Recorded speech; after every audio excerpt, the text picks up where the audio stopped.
Eugenie Shonnard is a world-renowned artist. She lived here. She was a Santa Fe artist. She was 92 when I went to stay with her. So I got to know her very well, and she's a person who I became extremely fond of.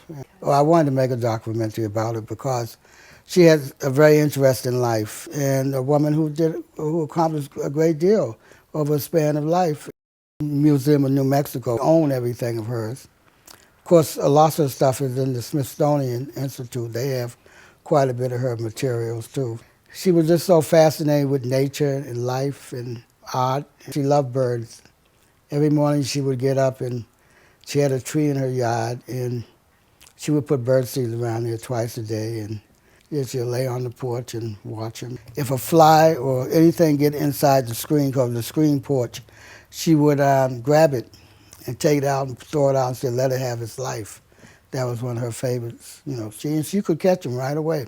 A fly, I don't know what she'd do, a mosquito, like one of the martial art people do.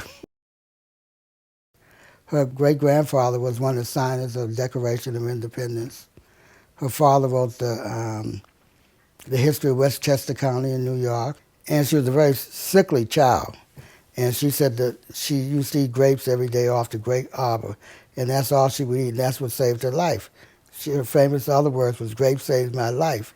And every day she would have grape juice. And she had, traveled all over the world. She worked with some of the great artists, Rodin, Alphonse Mucha. She lived in Paris. She studied the people of Brittany. They built her studio there, and, and she just an extraordinary woman, I think, for her time.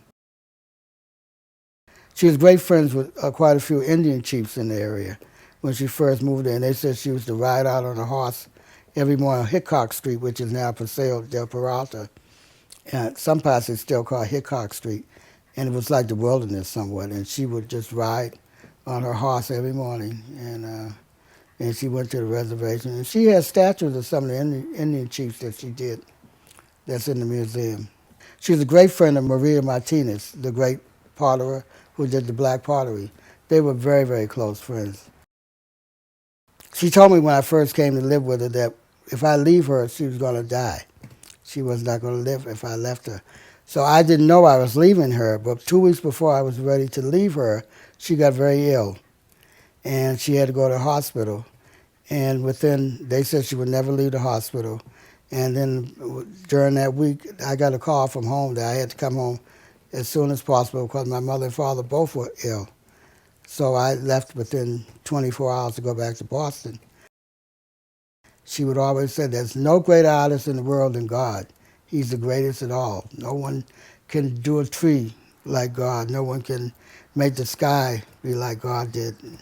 The shadows and shades and all those type of things she used to say every day, And I think she said that most people want to be artists. Some try to interpret what God do. Some try to do better than he did, but no greater artist than God. I think I would hear it every day. She would say, let the subject teach you. It will teach you how to do things. And I feel that's why the subject is still with me and is teaching me how, hopefully, to get this film done.